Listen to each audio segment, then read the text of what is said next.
Welcome to the 9th episode of the second series of the Women in CX podcast, a series dedicated to real talk conversations between women in customer experience.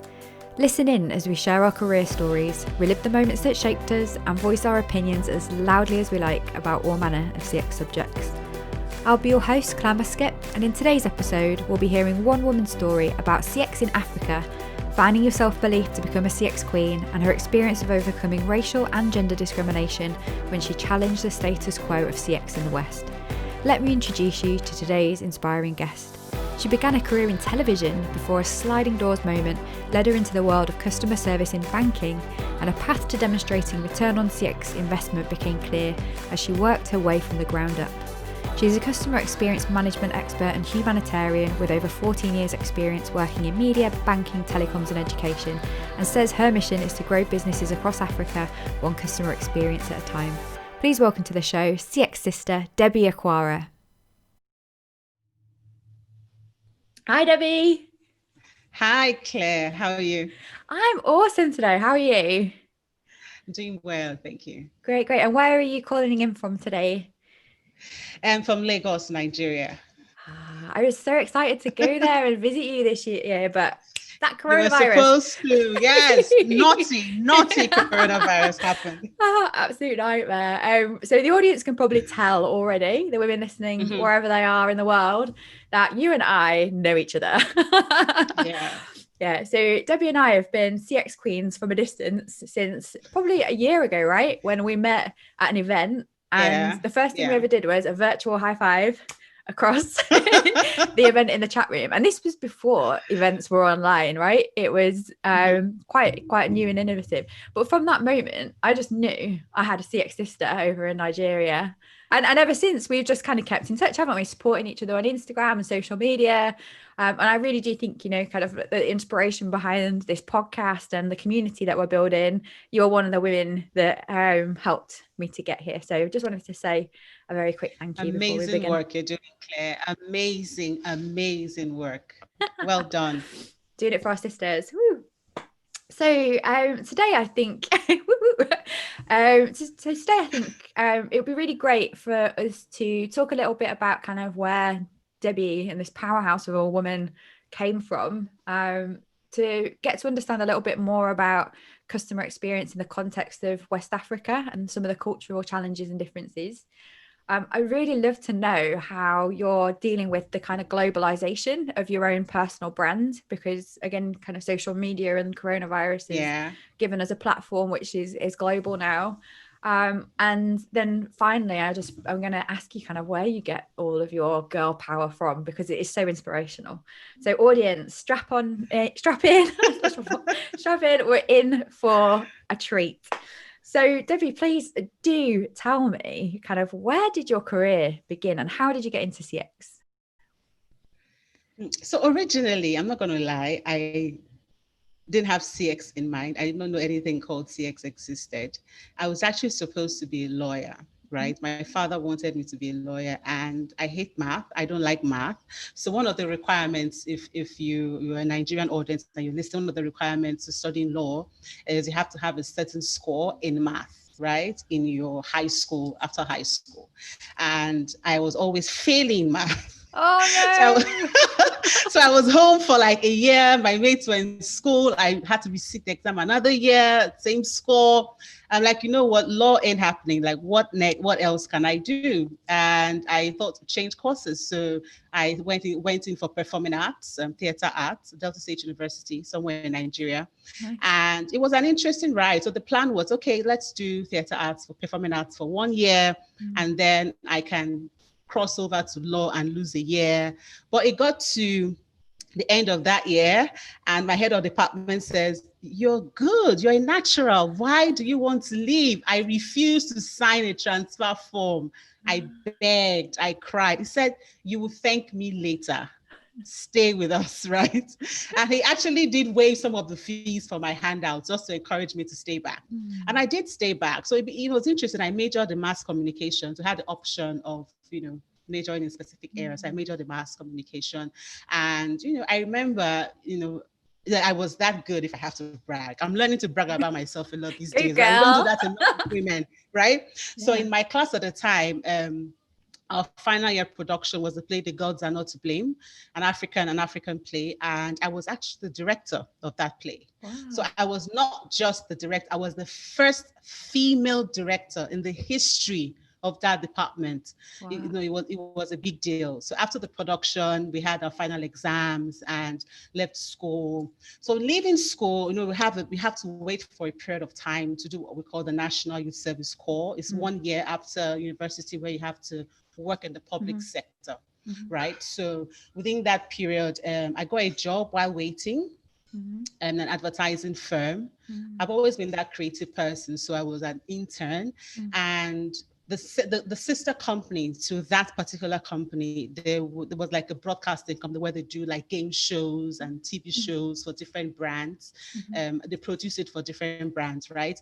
Now, in this case, one of the presenters, a female, they had some issues with her. She said she couldn't script because she has to do her own script before going on the show. And she said she could. I told my boss, like, hey, Dapo, that's his name, right? I actually, this is what I studied in school. I can actually do the scripting for her, right? So I started doing the script, and then somewhere along the line, she opted out of the show. And my boss says to me, okay, you're going for a training at some place called IPAN. It's like a training school for people who are going into broadcasting. I didn't know at the time. So I went for this course, and I was told then that I was going to take over the show. Wow. So, right. So I did that for a couple of years, for a couple of months, right? I did that for about 6-8 months. And then my NYSC happened. I had to travel, go serve my country for a year. And then, I got back and salary was pretty low. And then, people who had some guy who knew me while I was on television said there was an opening at this bank. I had a popular face. So if I was at the front desk, it would do them a lot of good, right? Yeah. So I interviewed for that role. So people had seen you on TV, basically. So he thought, exactly. Put you in front of the bank. I'll be like, oh, exactly. Celebrity. Exactly, right? Love it. So that's okay, that's fine. Let me give that a shot. So I wrote the exam and everything. I passed, and I was put in the customer service department, and the money was huge. Prior to that, I'd also interviewed for an advertising agency and was taking them forever to respond, right? The bank was paying really good money, and the ad company wasn't going to pay me that much money. Yeah. Now, when you join the bank, if you're popular, if you're familiar with, for the Nigerian audience list, when you join the bank, this thing called like an upfront fee, where they pay you an upfront salary, right? Like a golden handshake. Right? So it was a lot of money already. I was like, my God, all this money. I had never seen that kind of money before. And then this ad agency calls me and goes, okay, you passed the interview. Like, I've moved on. Just bye. So, bye. So in that role in customer service, I started, doing that work. And then I moved to the head of the department. Then I moved banks. So in my new role in the bank, during my interview, the general manager then, who was responsible for HR, said to me, I think you can do better than staying in the front line. There's a department called Total Quality Management, TQM. I want you in there, right? So I went to the department, and that's where my connection with, I didn't know what was CX then, to be honest. That was my connection with, managing quality from a customer experience perspective started. And, within that time, then I was moved to, so the team was dissolved, which taught me a big lesson about connecting customer experience activities with the bottom line. So when you run on your own, right, there are implications. So we had our own agenda. Obviously, there was a disconnect and the team was dissolved.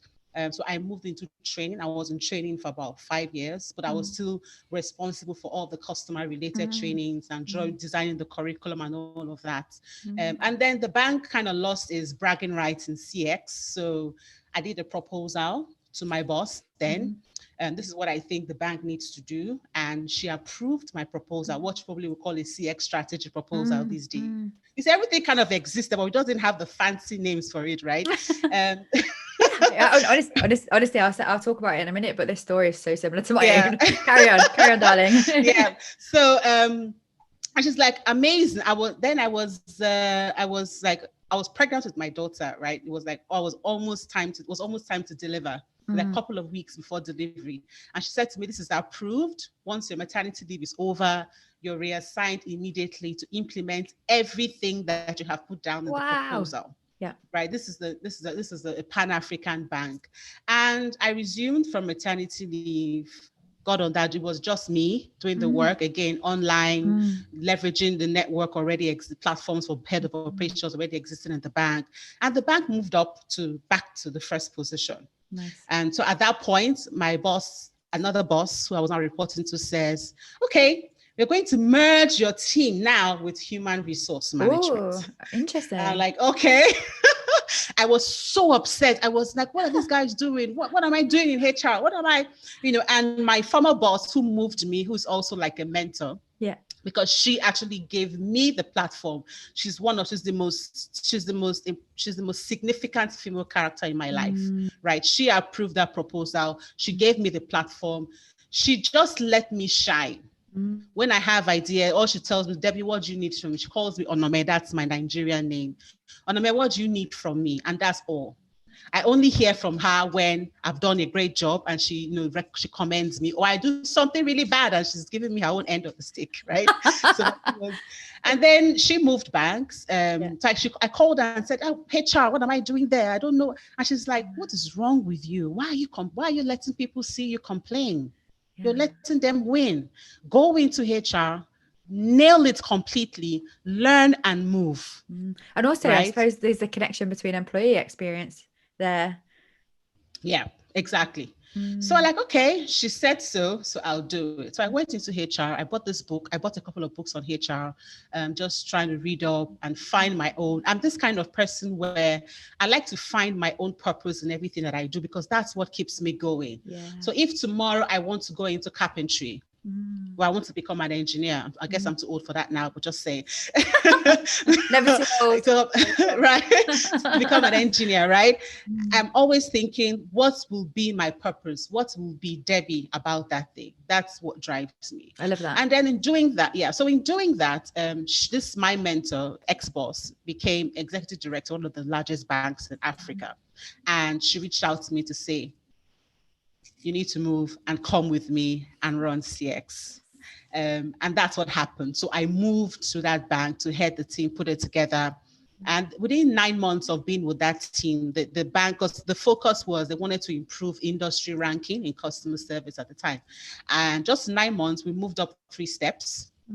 From 16 to 13, which was really good. And then I heard about the vacancy in a telecoms company. I'm like, okay, I really want to know about CX, not just in banking. I want to experience in other sectors as well.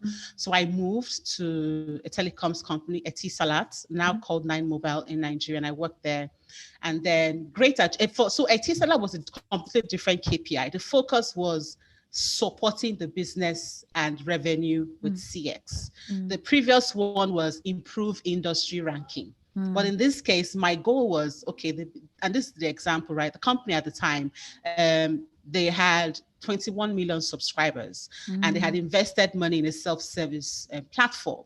Now, we had only 300,000 subscribers using that platform. So the whole purpose of investing in self-service was defeated because the cost to serve at the contact center, which was the reason for the design of the platform, was still very high. So the overall business KPI was we need to reduce cost to serve and increase number of customers who are self-serving. So what we did at the time was, okay, you know what, we did a lot, my team at the time came together, and what we did was of course, we have to do a diagnostics. What is wrong with, let's even know what is wrong with the platform. So we spoke to 3 types of categories of subscribers. We spoke to the guys who had never used the platform to understand, why have you heard about it? Why haven't you used it? We spoke to the guys who had used and stopped. And then we spoke to the guys who have used and still using it. Then we went a step further. So we did, to help us, in the current state mapping for the 3 different customer cuts for different segments, right? And then we now did competition mapping where we got MTN, these are the telcos in Nigeria, MTN, Airtel, Glo, and we bought their SIM cards, used them on the phones and explore their own self-service platforms. And we found out that the major challenge was customer effort. So the other guys, while you just do, because they know what most subscribers do on that platform, they prioritize those activities as number one. Whereas we were going with our regular design journey as against using like a day in the life of journey to know that this is what the customer prioritizes, right? So we did that. We had a problem at the end of the day. So when we did all that, we shared with everybody, IT, marketing, the design, everybody shared with everybody. And like, okay, so IT says we need this amount of money to rework the flow on the platform. And it's not in our budget. I'm like, okay, but it was easy for us because the KPI for the business was to reduce cost to serve. So when we went to the CTO, the Chief Technical Officer, he's like, guys, are you okay? This is part of the business KPI. Look for the money. So we got that approval. Right now, when that whatever was done, the marketing guys we all sat down. We went on radio, billboard ads, a lot of customer education content we designed. We did flyers, we did brochures, we did like when you make your call, that last minute notification that you see. We did all sorts of things just to push awareness about it. And that number grew within a year from 300,000 subscribers to 8 million users on that platform. Right. Wow. So that was the big one for me there in terms of understanding that when you have to connect your CX initiatives with what the overall business KPI is. You can't work in isolation. Yeah. Then I moved to education. Go on. Oh no, I was just going to say, like, already there's just so many similarities between my own experience and my journey into CX as yours, obviously without the broadcasting. But just to kind of pause a second and just reflect on sure, absolutely, how those like kind of doors open that you never were really looking for that lead you to another opportunity is crazy, right? So being in the right place at the right time, I think I share with you as well. Or that sense of like, you know, if that turning point in my career was because I did a really great job at the right time. But also like the experience of, you know, not really knowing that what you were doing was CX, and when you first started innovating and trying to do things differently around the customer and seeing the impact that it had and being able to paint that really commercial picture back to the business of what you did. It's really refreshing to hear you talk in such a commercial way, because I think, you know, when you said about like the business's goals, what are they trying to do? You know, businesses that have robust KPIs that you're aiming for, like reduce cost to serve without damaging customer service, it's sometimes a bit easier to work in than just make things nicer for customers, because business sets themselves that goal and then they think, well, why are we doing this? Because you know, it's not being linked directly to the bottom line. And also like the CX design approach that you take is really similar to the one that I did too. So let's review the existing and design the future. But I'm really intrigued. You know, there's a lot of similarities there. What's the difference with CX in West Africa? Or like kind of trying to do these similar things that we've both had the shared experience of? What makes it different in your region? So I would say what's different with CX in West Africa from my experience is CX hasn't even started. Right. So in the Western world, where there's a lot of innovation that has happened, we've gone ahead with even using technology to enhance customer experience, all of that stuff. What has happened in West Africa, and I can boldly say for all of Africa, from my interactions with my CX network across the continent, is we just sit back in admiration of what happens in the Western world. And then we have now kind of leapfrog into using technology when there's no foundation for CX. Right. Okay. Right. It's so just for us, solutions. Exactly. So for us, the first step is with customer relationship management. That's the foundation. If you don't have that, you cannot evolve into CX. Right. So in West Africa, I think we don't understand that yet. We just think it's, you know, and I'm saying this, you know, from a place of practice, right? This is what I do for a living. I do this for customers. Now, in managing a customer's relationship, we kind of attach it to a human being. So I'll use the banking industry as an example, where there can be 1 million of accounts and you have one account officer is that 300 to 150 to 200 assigned to one account officer. It's manual. Now, because we have not embraced our own expression of CX, we have not taken relationship management and looking for ways to make that as effective as possible. So you have CRM solutions today where account officers don't need to call everybody. He can use data, he can engage, he can segment.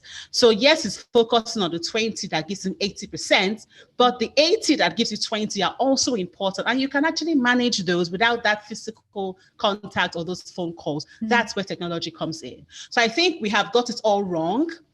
And because we have got it all wrong, African business are not seeing the kind of reward that CX can give.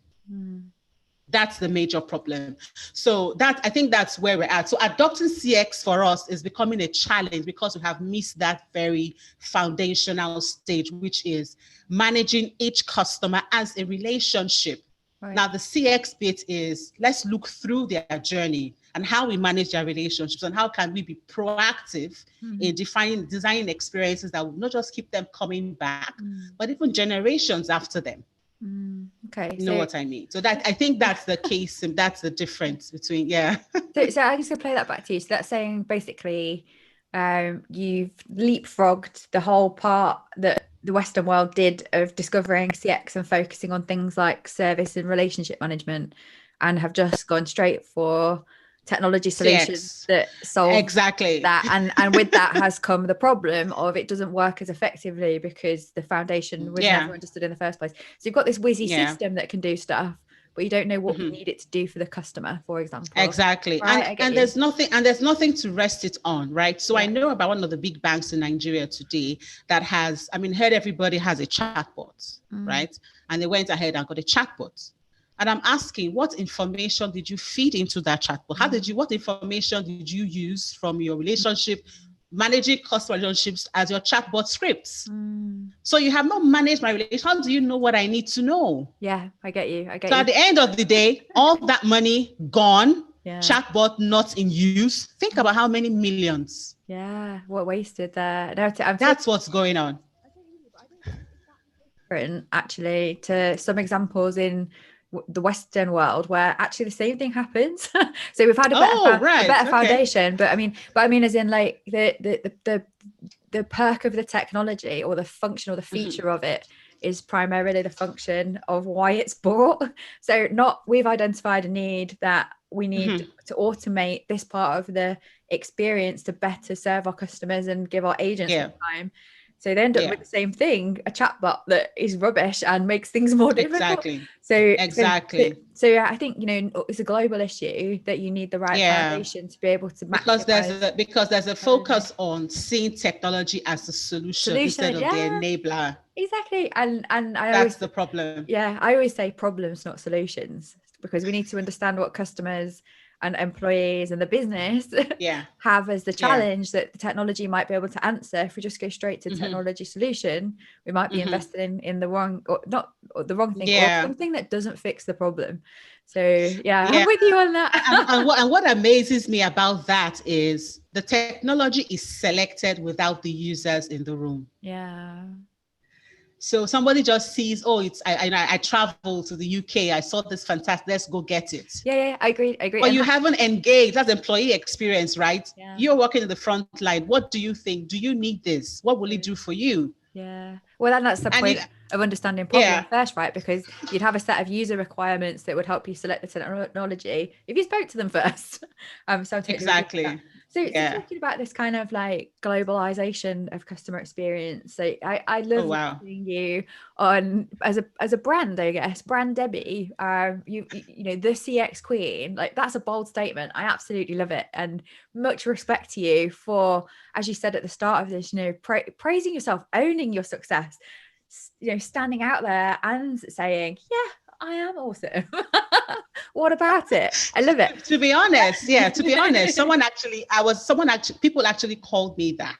right? Yeah, not self-styled. Yeah. Right? Exactly. So like, and they do responding to my posts and go like, oh, this queen of CX. Yeah, like, okay, if you see me that way, then who am I not to see myself that way? But claim it, own it. I love it. Like people, exactly. I've had it as well, and I feel like I'm really like kind of like, ooh, I can't be a CX queen.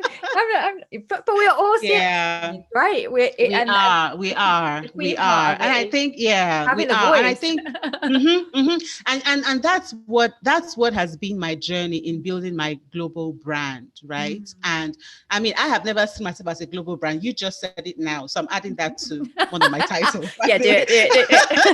Well, I don't know, when you start getting on like the global influencer list and stuff, you are a global brand, right? And exactly. I think what we're saying is, like being a woman from West Africa in the CX global economy and starting to do kind of like speaking opportunities alongside global thought leaders, being on those lists and stuff, you are a global brand. The evidence is there. Yeah, so exactly, I just took me to point it out to you. But what are the challenges that you've been or faced with becoming part of this global community in CX?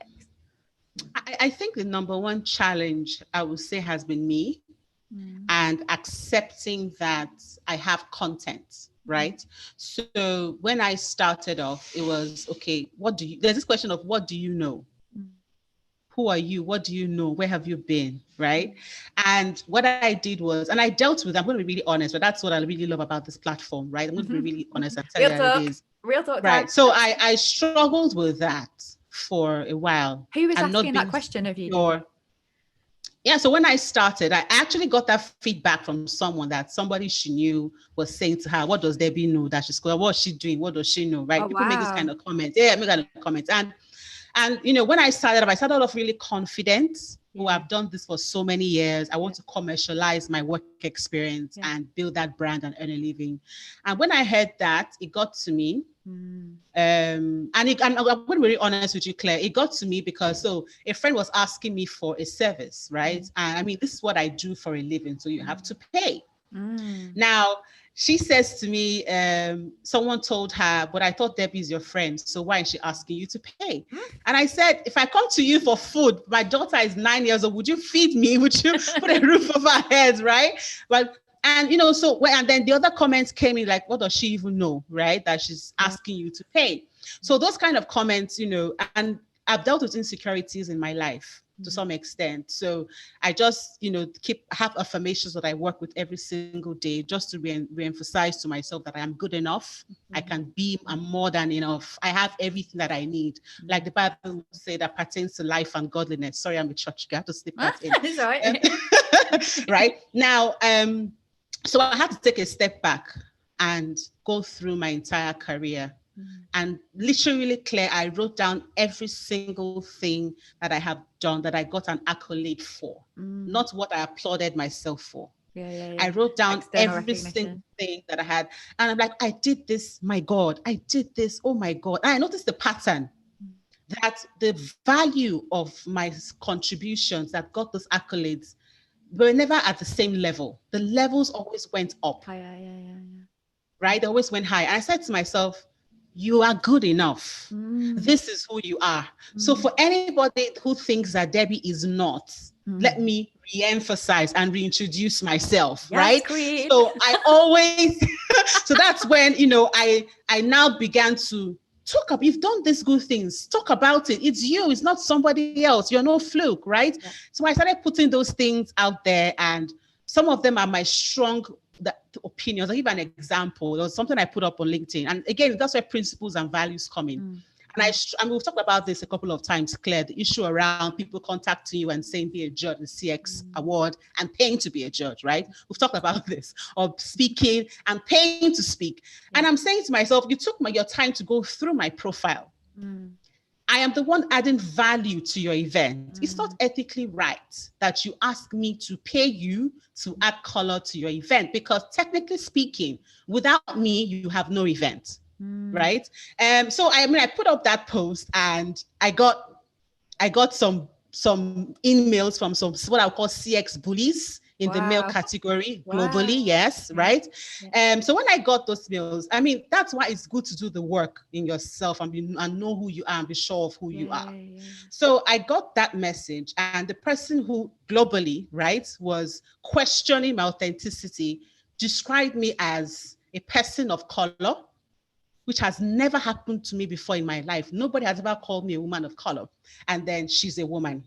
So who is she to question Wow. why we ask people to pay to be award judges, right? So in building that global brand, these are, and then I'm thinking to myself, and I noticed that a few friends I already started connecting with on LinkedIn stopped following me and pulled back, right?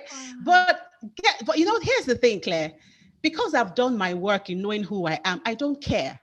Because my story is not driven by people recognition. I'm driven by passion.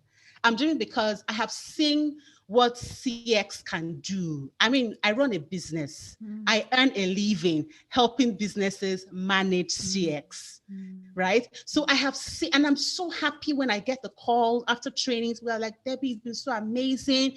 I love the impact, and I'm driven by that. So whatever you think, it's fine, right? And guess what I found out? Because I realized that, you know what, I don't need you, because my story is my purpose, and it makes me do the work. So I don't limit myself to knowledge of CX for Africa. I expand my thoughts. I read a lot. I read a lot of white papers. I attend webinars. I still need to keep learning. So in putting my global brand out there, really, for me, the challenge, just been, first of all, is telling myself I'm a global brand and I have content. It's one thing to be a global brand. It's another thing to have content that is relevant, right? Right. So those two things. And then having people question your authenticity as another challenge. And bring into it person of color and woman of color. Do you understand? Like, that really got me. Really got me. And do you know what that did for me, Claire? It made me happy. Because it meant that Debbie is known. If you feel intimidated enough to describe me in a way that puts me down and lifts you up, then I am your competition. And that was it. That was my aha moment. Haters gonna hate. Haters gonna hate. I was actually very happy when that happened. I was happy because, hey, Debbie, you are a threat. You've made it when you're a threat. Exactly. You made it when people start giving you grief, right? Exactly. I think, and the fourth thing I would say is being bold enough to find. I think the fourth thing I would say is finding a blend between what's authentic, what's globally acceptable, that can connect with different target audience. Right. So when I'm sorry, I didn't mean to interrupt you. I was just thinking there's just so much to unpack so far in what you said. And I guess as the host, like I just wanted to like reflect on a few of those kind of first, even 3 or 4 points, which will probably lead us perfectly into the last question.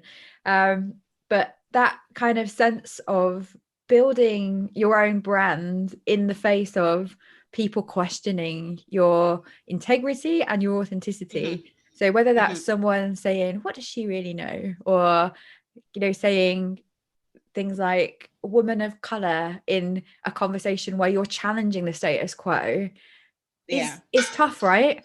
And I think what I felt when you were talking about that was that moment in time for me as well, where it made me doubt myself. But what I've seen from you and what I've had to do too is kind of not let that internalization of somebody else's negativity affect me. And what I'm seeing here is literally one of the strongest women I know in CX, who is an absolute queen and takes no shit from anybody. And it's really impressive. It's really inspirational. And I really admire you for that, because what we have to do, ladies, when we get those voices trying to bring us down, is park it and say, there's a reason behind why you're trying to say this to me, or why you're trying to tear me down. I've had it myself from senior women in work, in my industry, or in CX. But they've always had, I think, a bit of an agenda as to why they wouldn't want me to feel as confident in myself. So with feedback, I kind they're of threatened. They're threatened by somebody's you. threatened by these women. That's what it is. These women that Because are I loud. mean, there's what. Let me shock you, Claire. One of the guys is actually one of the big guns in CX, and I call them bullies, right? Sector bully, industry bullies.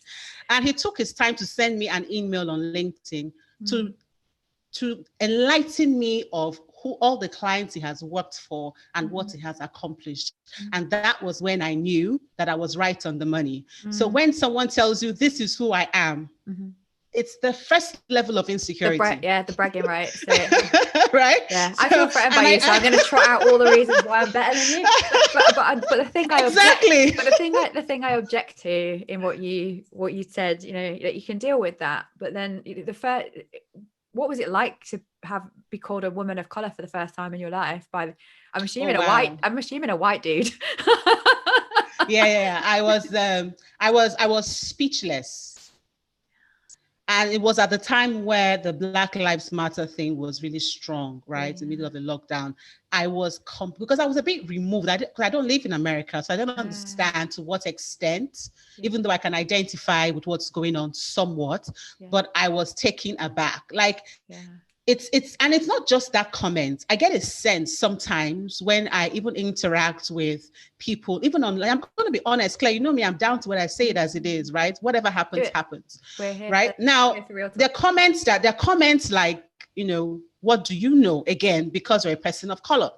That's disgusting. Right? It's like CX is for the Western world. We are leading with CX, right? But here's the thing. We're all doing this together, and there are different expressions of CX. And it's okay. If you feel that way about me, it's okay, because guess what? It's not on me, it's on you.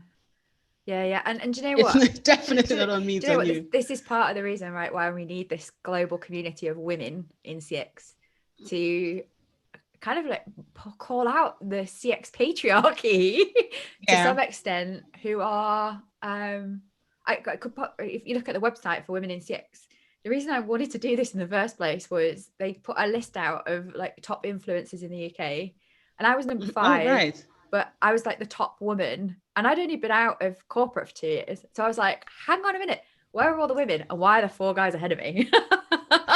Or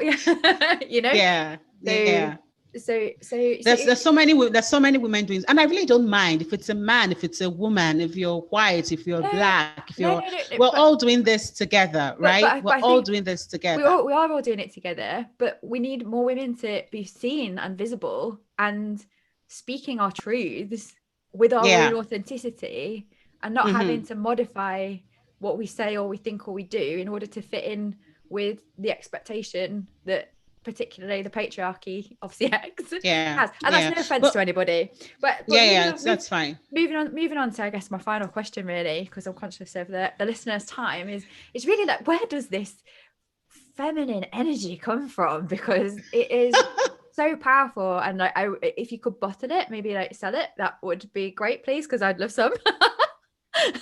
Tell me how where does this kick-ass like confidence come from? To be honest, I didn't always have that. I used to be really masculine growing up, and then I was in competition with men.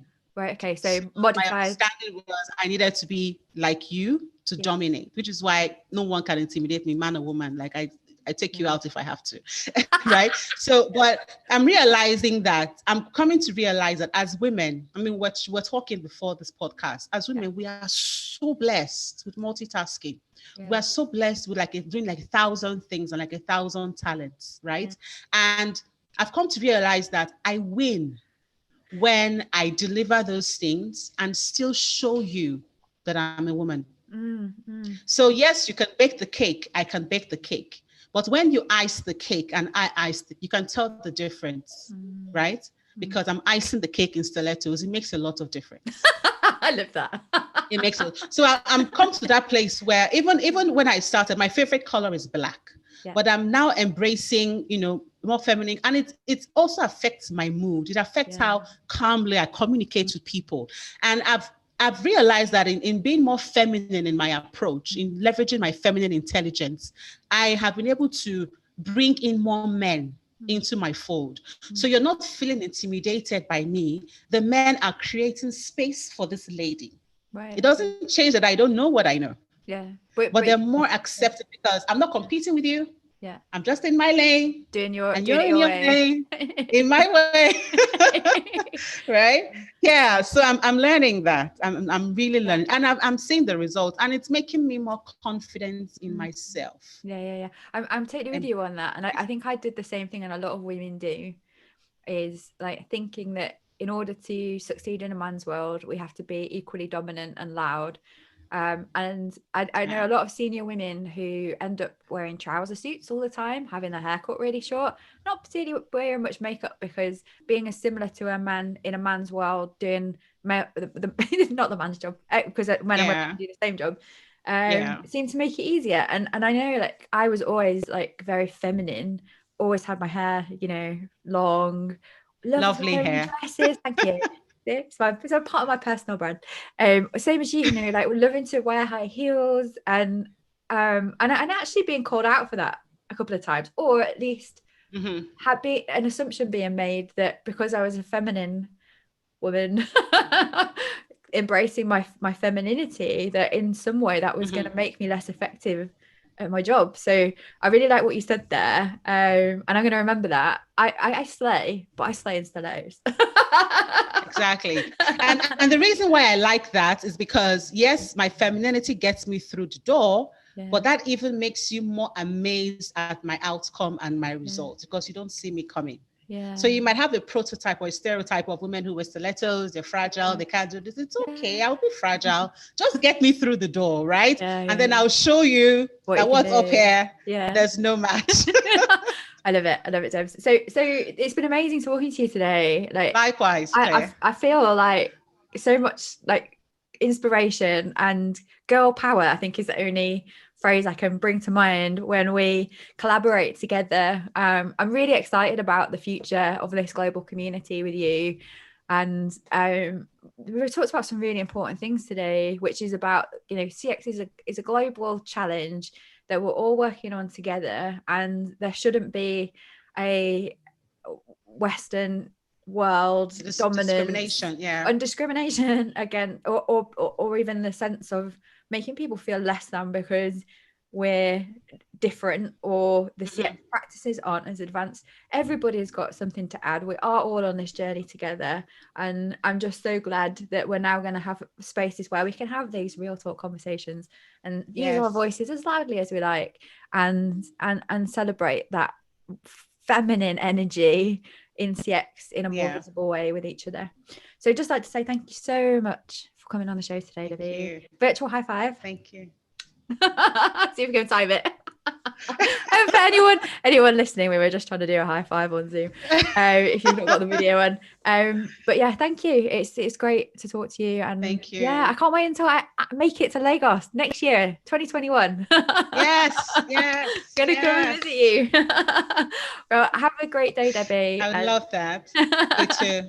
And we'll see you soon. Take care. Bye-bye. Bye. Thanks for listening to the Women in CX podcast with me, Clare Muscutt. If you enjoyed today's show, please drop us a like, subscribe, and leave a review on whichever platform you're listening or watching on. And if you want to know more, please join us at the Women in CX community and follow Women in CX on LinkedIn. Join us again next week, where I'll be talking CX tech and life lessons with another inspiring woman in CX who rose to success as a young gay woman working in the male-dominated pub industry and survived cancer to become a leading consultant at global SaaS provider Medallia. See you all next week.